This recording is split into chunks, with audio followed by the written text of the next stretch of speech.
Designed to help you fall asleep. Find us on snoozecast.com and follow us on social media and wherever you listen to podcasts. Our current goal is to get to 100 written reviews on the podcast app to help new listeners find us. If you haven't subscribed and written a review yet, please do. As of this recording, we are at 75 written reviews. Thank you for taking the time to share. This episode is supported by ice skating. Tonight, we'll read the third chapter of Little Women by American author Louisa May Alcott, published in 1868, titled The Laurence Boy.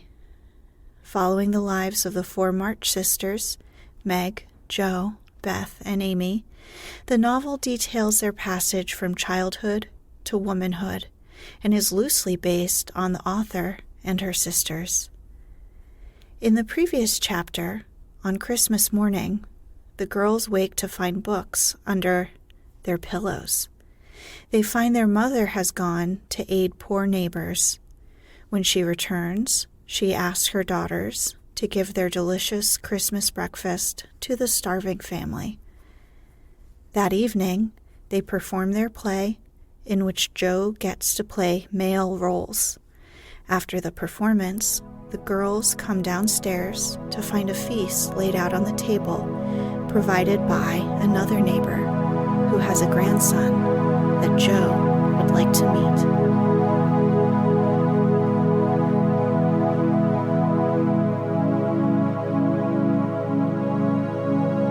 Let's get cozy. Close your eyes. Relax your body into the softness of your bed. Now, take a few deep breaths.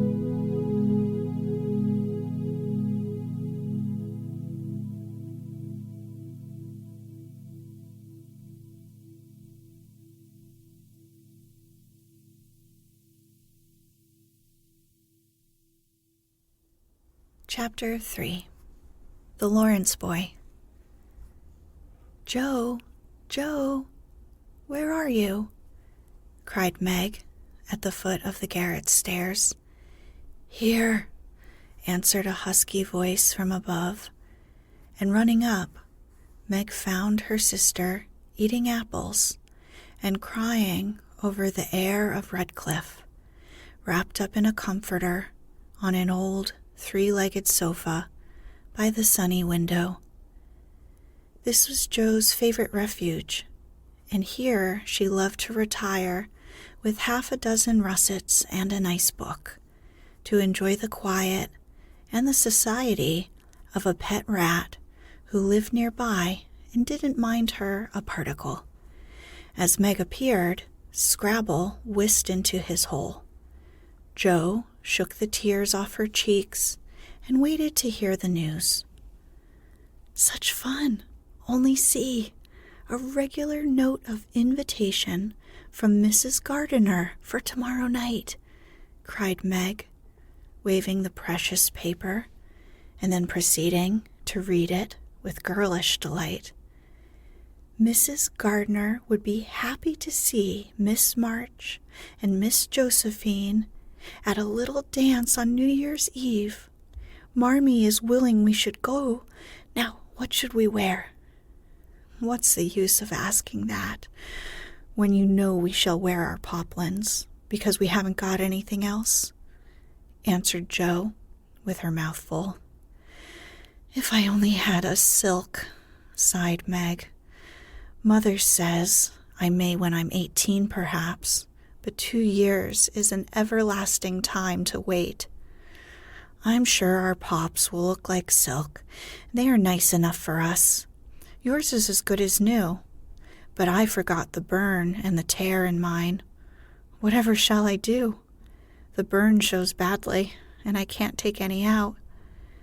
Well, you must sit still all you can and keep your back out of the sight. The front is all right. I shall have a new ribbon for my hair, and Marmee will lend me her little pearl pin, and my new slippers are lovely, and my gloves will do, though they aren't as nice as I'd like. Mine are spoiled with lemonade, and I can't get any new ones, so I shall have to go without," said Jo, who never troubled herself much about dress. "You must have gloves, or I won't go," cried Meg decidedly. "Gloves are more important than anything else. You can't dance without them, and if you don't, I should be so mortified." "Then I'll stay still. I don't care much for company dancing, and it's no fun to go sailing around. I like to fly about and cut capers." "You can't ask Mother for new ones. They're so expensive, and you're so careless. She said when you spoiled the others that you shouldn't get any more this winter. Can't you make them do?" "I can hold them crumpled up in my hand, so no one will know how stained they are. That's all I can do. Now, I'll tell you how we can manage. Each wear one good one and carry a bad one. Don't you see?" "Your hands are bigger than mine, and you'll stretch my glove dreadfully," began Meg, whose gloves were a tender point with her. "Then I'll go without. I don't care what people say," cried Jo, taking up her book. "You may have it, you may, only don't stain it, and do behave nicely. Don't put your hands behind you, or stare, or say, 'Christopher Columbus,' will you? Don't worry about me. I'll be as prim as I can, and not get into any scrapes if I can help it. Now go, and answer your note, and let me finish this splendid story." So Meg went away to accept with thanks, look over her dress, and sing blithely as she did up her one real lace frill, while Jo finished her story, her 4 apples, and had a game of romps with Scrabble. On New Year's Eve, the parlor was deserted, for the 2 younger girls playing dressing maids and the 2 elder were absorbed in the all-important business of getting ready for the party. Simple as the toilets were, there was a great deal of running up and down, laughing and talking, and at one time a strong smell of burned hair pervaded the house. Meg wanted a few curls about her face, and Jo undertook to pinch the papered locks with a pair of hot tongs. "Ought they to smoke like that?" asked Beth from her perch on the bed. "It's the dampness drying," replied Jo. "What a queer smell. It's like burned feathers," observed Amy, smoothing her own pretty curls with a superior air. "There, now I'll take off the papers, and you'll see a cloud of little ringlets," said Jo, putting down the tongs. She did take off the papers, but no cloud of ringlets appeared, for the hair came with the papers, and the horrified hairdresser laid a row of little scorched bundles on the bureau before her victim. Oh, what have you done? I'm spoiled. I can't go. My hair, oh, my hair," wailed Meg, looking with despair at the uneven frizzle on her forehead. Just my luck. You shouldn't have asked me to do it. I always spoil everything.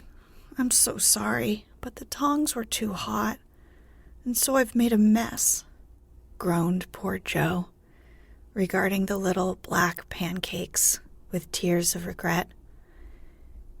It isn't spoiled. Just frizzle it and tie your ribbon so the ends come onto your forehead a bit, and it'll look like the last fashion. I've seen many girls do it, said Amy consolingly.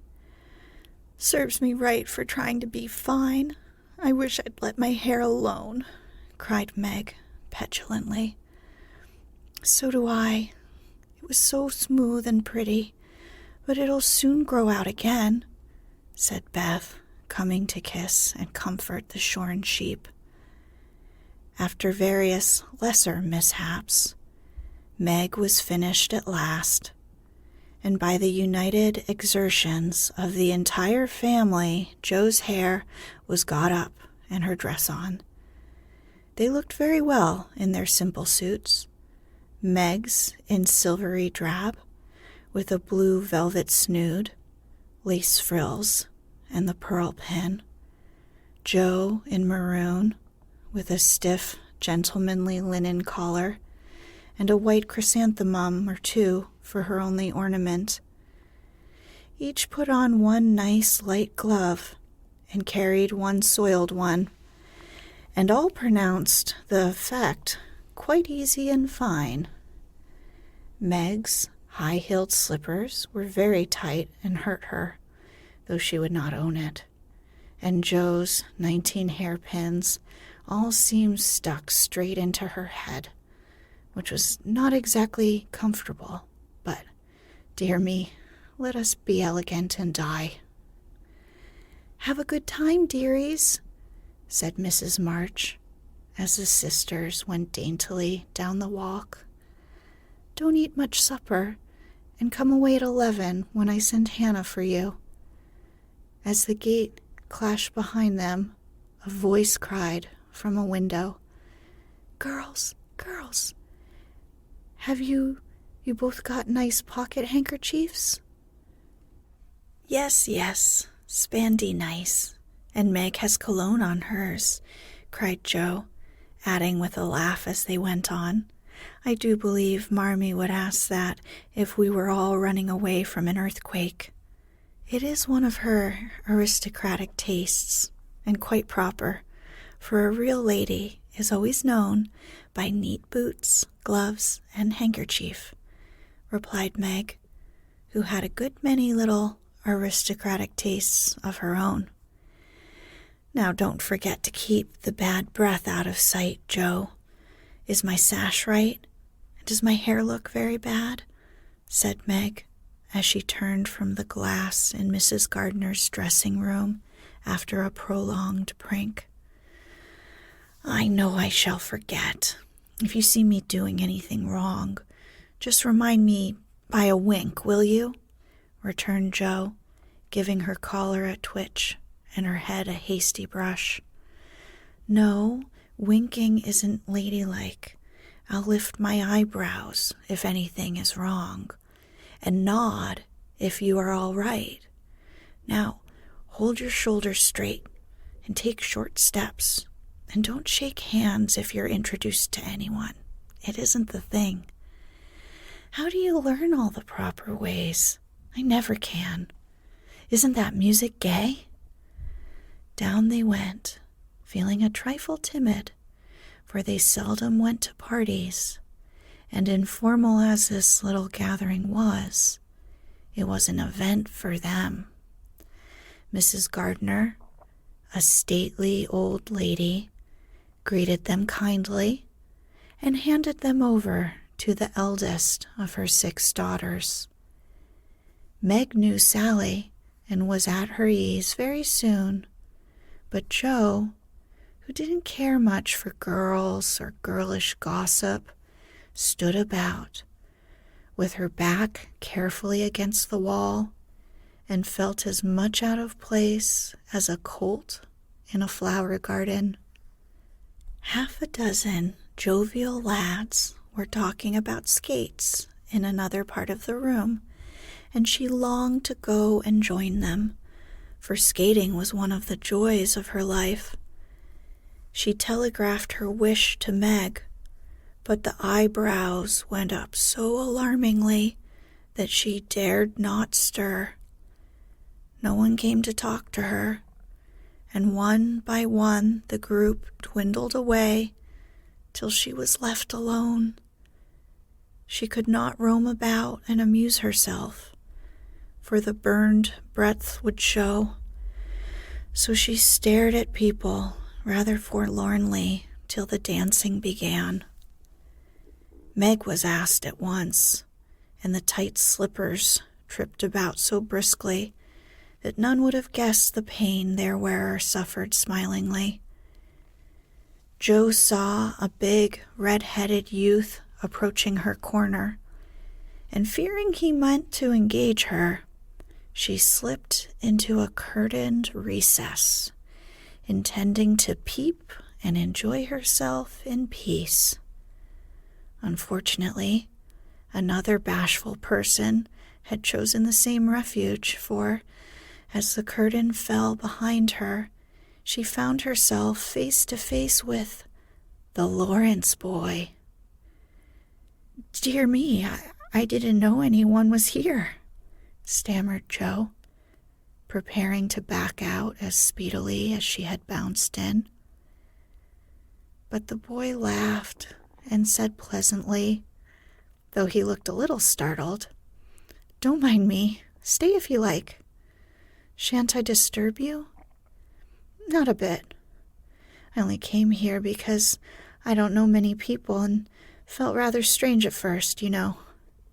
"So did I. Don't go away, please, unless you'd rather." The boy sat down again and looked at his pumps till Joe said, trying to be polite and easy, "I think I've had the pleasure of seeing you before. You live near us, don't you?" "Next door." And he looked up and laughed outright, for Joe's prim manner was rather funny when he remembered how they had chatted about cricket when he brought the cat home. That put Joe at her ease, and she laughed too, as she said, in her heartiest way, "We did have such a good time over your nice Christmas present. Grandpa sent it. But you put it into his head, didn't you now?" "How is your cat, Miss March?" asked the boy, trying to look sober, while his black eyes shone with fun. "Nicely, thank you, Mr. Laurence, but I'm not Miss March. I'm only Joe," returned the young lady. "I'm not Mr. Laurence. I'm only Laurie." "Laurie Laurence, what an odd name." "My first name is Theodore, but I don't like it, for the fellows called me Dora, so I made them say Laurie instead." "I hate my name too. So sentimental. I wish everyone would say Joe instead of Josephine. How did you make the boys stop calling you Dora?" "I thrashed them. I can't thrash Aunt March, so I suppose I shall have to bear with it." And Joe resigned herself with a sigh. "Don't you like to dance, Miss Joe?" asked Laurie, looking as if he thought the name suited her. "I like it well enough if there's plenty of room and everyone is lively.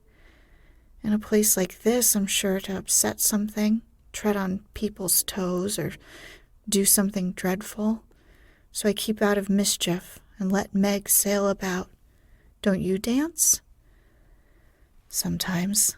You see, I've been abroad a good many years, and haven't been into company enough yet to know how you do things here."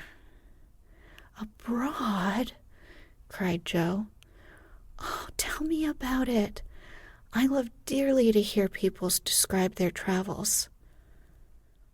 Laurie didn't seem to know where to begin, but Joe's eager questions soon set him going, and he told her how he had been at school in Vevey, where the boys never wore hats and had a fleet of boats on the lake, and for holiday fun went on walking trips about Switzerland with their teachers. "Don't I wish I'd been there," cried Joe. "Did you go to Paris?" "We spent last winter there." "Can you talk French?" "We were not allowed to speak anything else at Vevey." "Do say some. I can read it, but can't pronounce." "Quel nom a cette jeune demoiselle en les pantoufles jolies?" "How nicely you do it. Let me see, you said, 'Who is the young lady in the pretty slippers?' didn't you?" "Oui, mademoiselle." "It's my sister Margaret, and you knew it was. Do you think she's pretty?" "Yes, she makes me think of the German girls. She looks so fresh and quiet and dances like a lady." Joe quite glowed with pleasure at this boyish praise of her sister, and stored it up to repeat to Meg. Both peeped and criticized and chatted till they felt like old acquaintances. Laurie's bashfulness soon wore off, for Joe's gentlemanly demeanor amused and set him at ease, and Joe was her merry self again, because her dress was forgotten and nobody lifted their eyebrows at her. She liked the Laurence boy better than ever, and took several good looks at him, so that she might describe him to the girls, for they had no brothers, very few male cousins, and boys were almost unknown creatures to them. Curly black hair, brown skin, big black eyes, handsome nose, fine teeth, small hands and feet, taller than I am, very polite for a boy, and altogether jolly. Wonder how old he is. It was on the tip of Joe's tongue to ask, but she checked herself in time and, with unusual tact, tried to find out in a roundabout way. "I suppose you're going to college soon. I see you pegging away at your books. No, I mean studying hard." And Joe blushed at the dreadful pegging which had escaped her. Laurie smiled, but didn't seem shocked, and answered with a shrug. "Not for a year or two. I won't go before 17, anyway." "Aren't you but 15? asked Joe, looking at the tall lad, whom she had imagined 17 already.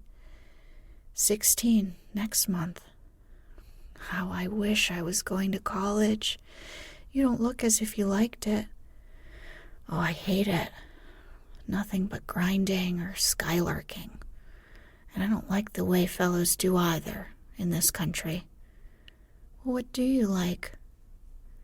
"To live in Italy and to enjoy myself in my own way." Joe wanted very much to ask what his own way was, but his black brows looked rather threatening as he knit them, so she changed the subject by saying, as her foot kept time, "That's a splendid polka. Why don't you go and try it?" "If you will come too," he answered with a gallant little bow. "Oh, I can't, for I told Meg I wouldn't, because—" There Joe stopped and looked undecided whether to tell or to laugh. "Because what?" "You won't tell?" "Never." "Well, I have a bad trick of standing before the fire, so I burn my frocks, and I scorched this one. And though it's nicely mended, it shows. And Meg told me to keep still so no one would see it. You may laugh, if you want to. It's funny, I know." But Laurie didn't laugh. He only looked down a minute, and the expression of his face puzzled Joe when he said, very gently, "Never mind that. I'll tell you how we can manage. There's a long hall out there, and we can dance grandly. No one will see us. Please come." Joe thanked him and gladly went, wishing she had 2 neat gloves when she saw the nice, pearl-colored ones her partner wore. The hall was empty, and they had a grand polka, for Laurie danced well and taught her the German step, which delighted Joe, being full of swing and spring. When the music stopped, they sat down on the stairs to get their breath, and Laurie was in the midst of an account of a students' festival at Heidelberg when Meg appeared in search of her sister. She beckoned, and Joe reluctantly followed her into a side room, where she found her on a sofa, holding her foot and looking pale. "I've sprained my ankle. That stupid high heel turned and gave me a sad wrench. It aches so, I can hardly stand, and I don't know how I'm ever going to get home," she said, rocking to and fro in pain. "I knew you'd hurt your feet with those silly shoes.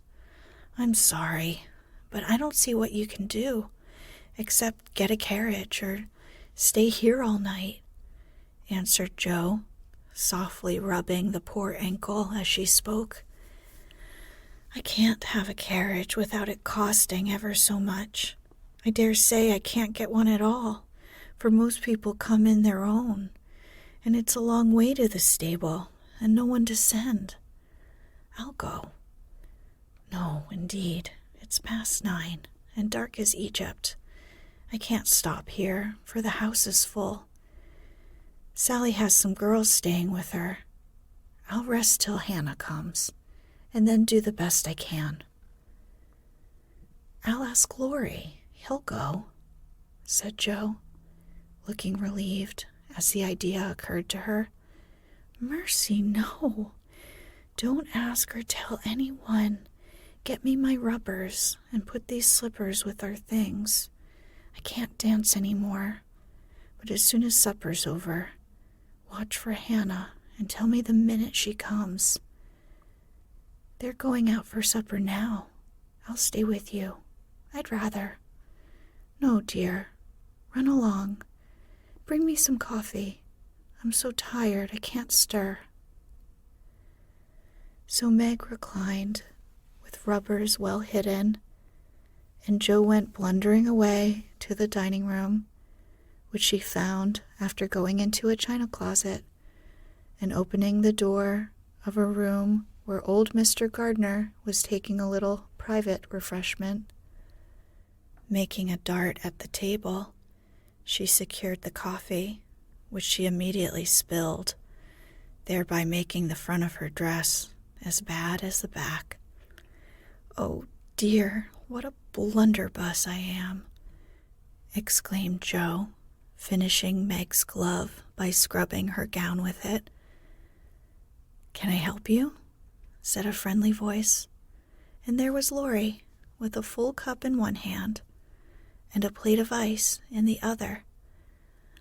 "I was trying to get something for Meg, who's very tired, and someone shook me, and here I am in a nice state," answered Joe, glancing dismally from the stained skirt to the coffee-colored glove. "Too bad. I was looking for someone to give this to. May I take it to your sister?" "Oh, thank you.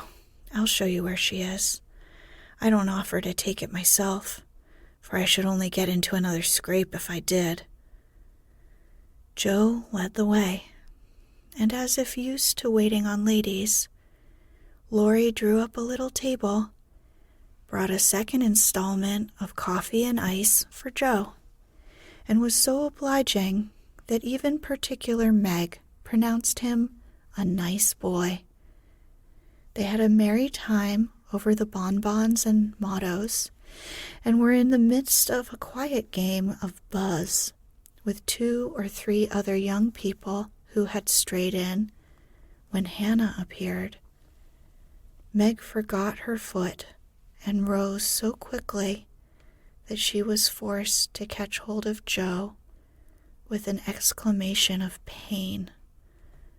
"Hush, don't say anything," she whispered, adding aloud, "It's nothing.